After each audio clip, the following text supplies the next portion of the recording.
প্রকৃতির ঐশ্বর্য আর জীবনধারার বৈচিত্র্যে ভরপুর এদেশের পাহাড়গুলো। কোথাও উঁচু আবার কোথাও নিচু পাহাড়ের গায়ে চলেছে আঁকা বাঁকা রাস্তা, কোথাও বা দুর্গম অরণ্য। ডালু বাংলাদেশের বৃহত্তর ময়মনসিংহ জেলার উত্তর সীমান্ত অঞ্চলে বসবাসরত ক্ষুদ্র নৃগোষ্ঠী। ডালুরা ইন্দো মঙ্গোলয়েড গোষ্ঠীর একটি শাখা।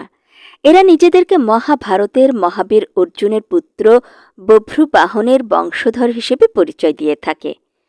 সামাজিক, রাজনৈতিক এবং অর্থনৈতিক প্রতিকূলতা থাকা সত্ত্বেও তারা এখনও তাদের সংস্কৃতি, পরিচয় ও সামাজিক মূল্যবোধ স্বতন্ত্রতার সাথে টিকিয়ে রেখেছে।